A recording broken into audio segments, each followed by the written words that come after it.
Hola, muy buenas a todos, bienvenidos de nuevo al canal. Hoy vamos a hacer la explicación, como ya hicimos la encuesta por Twitter y en el directo anterior, de qué son las fases de alimentación en electrónica. Entonces las VRM, que todos conocemos como Voltage Regulation Module o módulo de regulación de voltaje. Entonces, lo primero de todo quiero decir que me acompaño de una placa base. Estos módulos de alimentación, estos reguladores de voltaje, normalmente los contamos cuando vemos estos cuadraditos de las placas base, aunque también están en las tarjetas gráficas, también alimentan las memorias RAM. Esto es una de las partes de las VRM, que son los inductores. Normalmente detrás siempre viene un condensador y de esta forma siempre contamos, pues mira, 1, 2, 3, 4 cuadrados, 4 fases de alimentación. Realmente no solo alimentan procesadores, también tarjetas gráficas, como os he dicho, la memoria RAM, el chipset. Entonces esto se utiliza muy habitualmente en el mundo de la electrónica. Para que lo podamos entender, también quiero decir que sobre los inductores hay dos MOSFET, dos transistores MOSFET, que son el MOSFET alto y el MOSFET bajo, que veremos a continuación, y luego hay un chip de control, que es el que controla estas fases de alimentación. Así que dicho esto, vamos a empezar con explicación más técnica. Vale, primero he añadido un poco de luz para que no me veáis tan oscuro. Vamos a explicar lo que es un VRM, voy a mirar de explicarlo lo más rápido posible. Voy a hacer la explicación de uno solo y cuando haya acabado la explicación electrónica, luego añadimos las diferentes VRMs para que veamos cómo mejoramos más la estabilidad de tensión. Pero de momento voy a empezar con uno solo.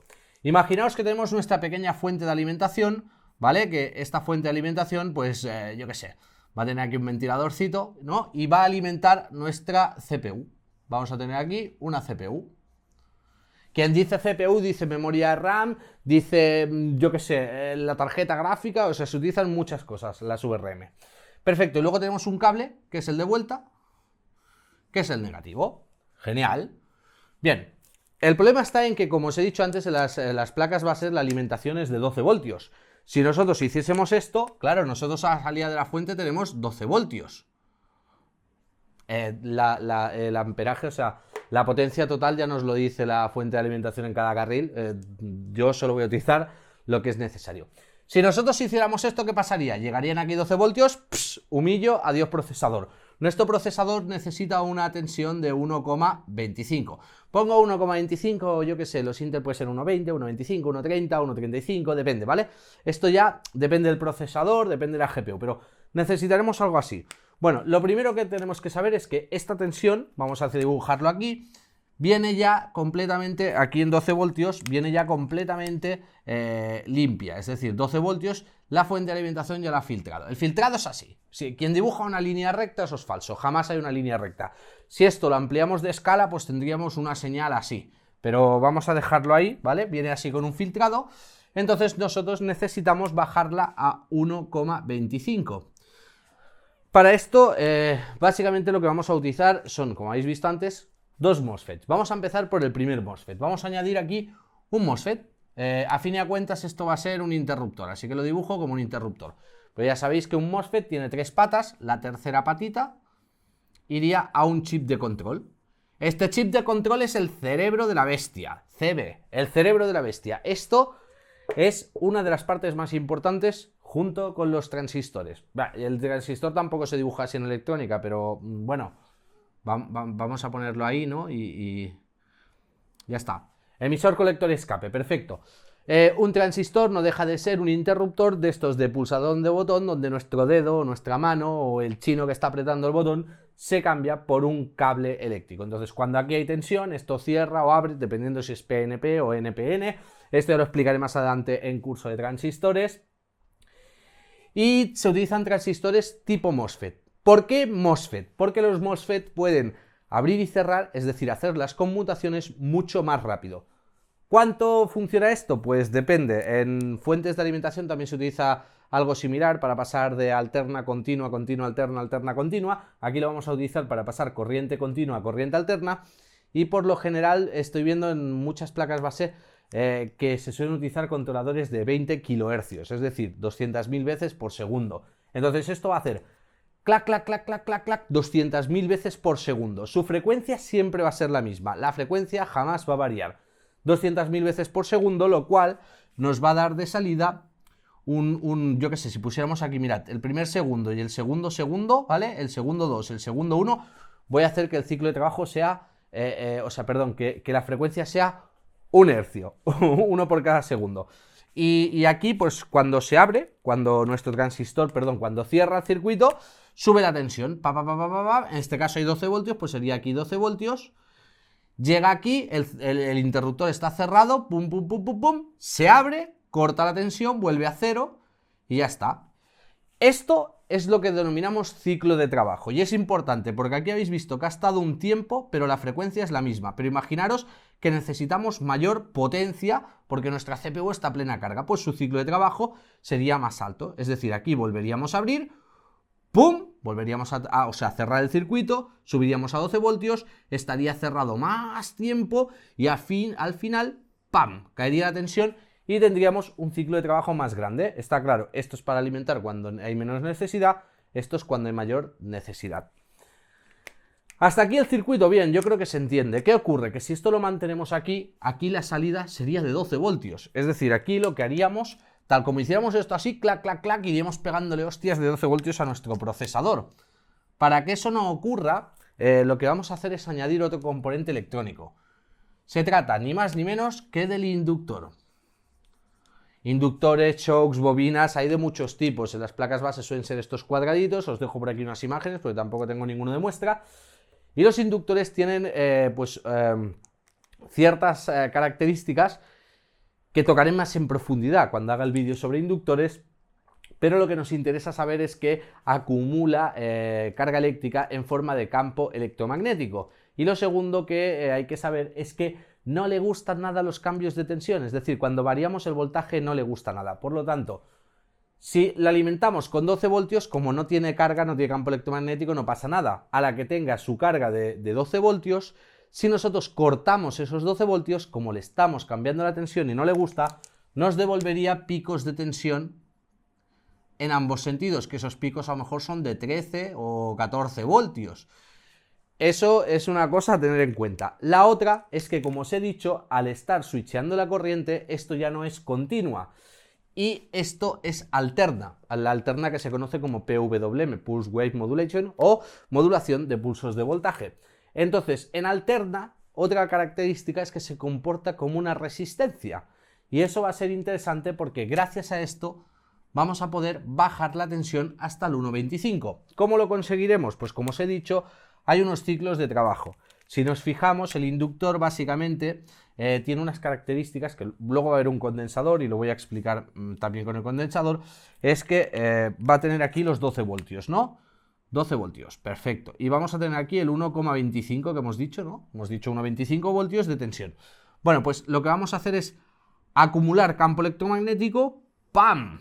Y cuando caiga la tensión, descargarlo. Acumular, descargarlo. Perfecto.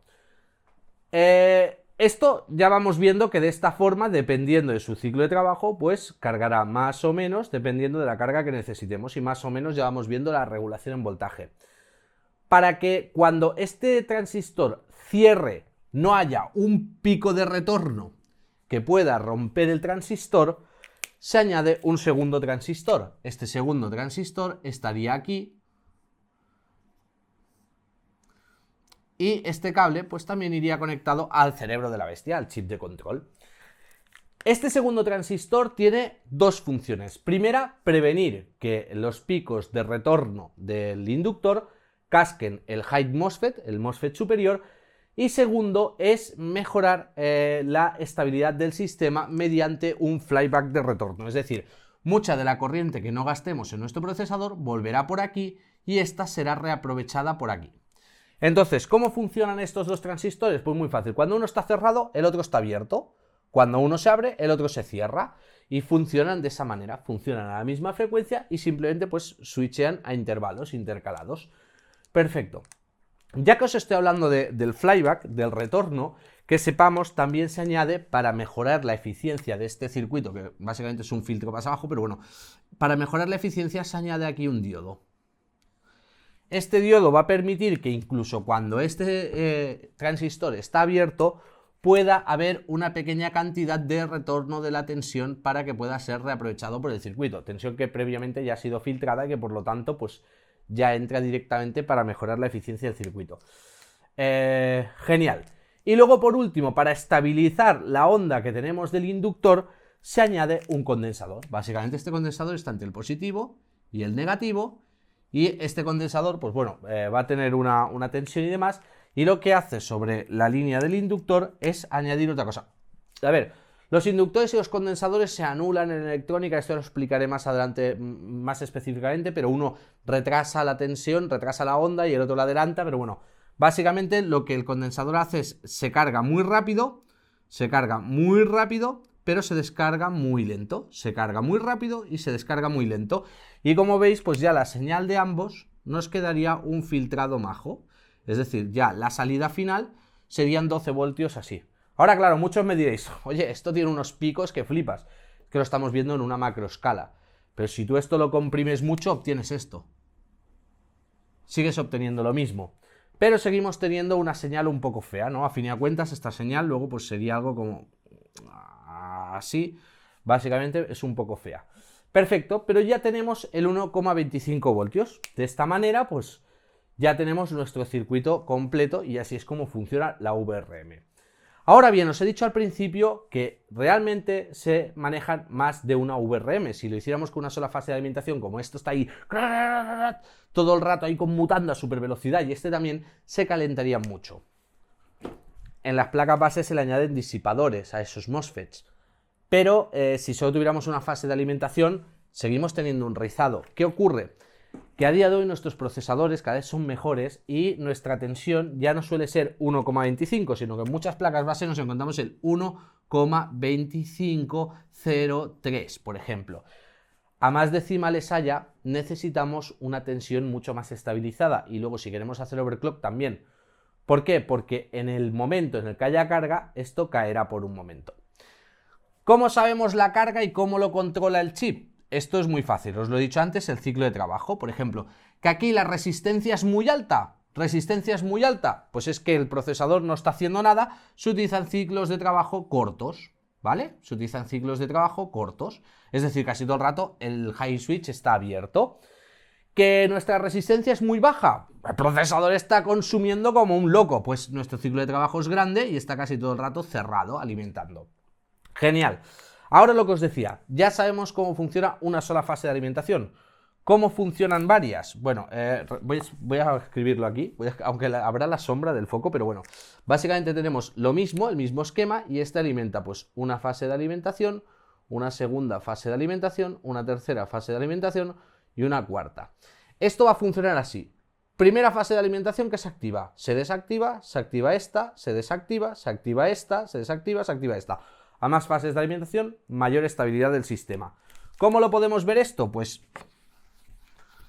muy fácilmente. Como os he dicho antes, voy a hacerlo un poco más grande para que lo podamos ver. Dejo ahí este rizado. Esto es lo que obtendríamos con una fase de alimentación o lo que nos da la fuente, pero realmente esto si lo ampliamos, si lo vemos a mayor escala, lo que obtendríamos sería básicamente...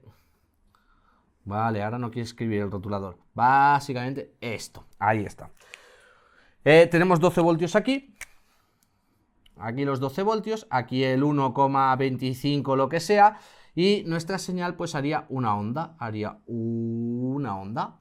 ¿vale? Esto es a macroescala, estos serían estos pequeños picos del filtro. Primera fase de alimentación hace esto. Segunda, se enciende con un desfase, es decir, se enciende un poco después. ¿Qué ocurre? Que la segunda va a ser verde. Hace la misma onda, pero con un desfase. Tercera fase de alimentación, azul. Se va a encender con un desfase, va a hacer la misma onda, pero el punto de inicio va a ser un poco más atrás. Va a hacer la misma onda, pero con un punto más tarde. Y la cuarta, que va a ser negra, pues no me quedan más rotuladores, pues va a entrar más tarde en acción y va a hacer la misma onda. Y lo que obtendríamos es que la tensión fija al final, si eliminamos todo lo que nos sobra, todo lo que nos sobra, ahí con el dedito, ahí, sobre todo, ahí lo que nos sobra, bueno, quizá aquí no ha quedado muy bien dibujado, pero ya se entiende. Como veis, lo que obtendríamos, eliminando esto, que aquí no o añadiendo más fases de alimentación, como veis sería una señal mucho más directa, mucho más filtrada. Por lo tanto, esto lo estabilizaríamos aún más. Y así obtendríamos con diferentes fases de alimentación una señal mucho más estabilizada. Y ya está, chicos. Hay cosas a tener en cuenta como cálculos de potencia, de resistencias, porque claro, esto ofrece una resistencia, esto también, entonces la tensión disminuye, habría que explicar también un poco mejor el diodo, habría que explicar varias cosas bastante mejor, pero eso ya lo dejo para cuando veamos entrando electrónica más pura, porque si no este vídeo duraría la de Dios. Y creo que más o menos se ha entendido, que se ha entendido, espero que me lo digáis por los comentarios si lo habéis entendido bien. Y lo importante, lo más importante es entender que esto pasa de continua a alterna y se vuelve a filtrar a continua, es decir, realmente estamos utilizando una continua que transformamos en alterna PWM, volvemos a filtrar a continua, que es lo que alimenta nuestro procesador para poder ofrecer una tensión más baja, es decir, bajar de 12 voltios a 1 y pico, que esto de aquí, este inductor y condensador, es un filtro, es un tipo de filtro pasa abajo, no me acuerdo, tiene un nombre ya, este tipo de filtro ya tiene un nombre, es algo muy utilizado en electrónica, y que lo más importante es refrigerar los MOSFETs. A mejor refrigeración, mejor van a funcionar, os lo explicaré cuando toquemos tema de transistores más específicamente, que se utilizan MOSFETs porque son más rápidos que los transistores normales, y que también es muy importante el chip de control, dado que este es el que va a tener en su interior, pues por ejemplo, un pequeño cristal de cuarzo, que ya sabéis que no deja de ser un oscilador, que es el que va a dar la frecuencia aquí, que por lo general, pues ya digo, lo he mirado y en muchas placas es de 200 kHz, pero en otras, pues yo qué sé, puede variar, esto ya depende de cada uno. A mayor frecuencia, por cierto, menor el rizo, más estabilizado. Lo que pasa es que, claro, tener chips de control de mayor frecuencia y MOSFETs de mayor frecuencia encarece mucho el precio. Ya está, y luego, en cuanto a las diferentes fases Pues ya está, chicos, yo creo que hasta aquí el vídeo. Si os ha gustado el vídeo, ya sabéis que podéis apoyarlo con un like, compartirlo en las redes sociales o, por supuesto, suscribiros al canal para más vídeos. Cualquier duda o consulta, pues me la podéis dejar por abajo en los comentarios. Ya digo que esto poco a poco lo iremos viendo más y más en profundidad, porque hay muchas cosas más técnicas que me he dejado, pero si lo explico ahora, os revienta el cerebro a vosotros y yo acabo haciendo un vídeo de 1 hora. Así que ya está, chicos, no hay nada más que decir. Con esto me despido y hasta el próximo vídeo.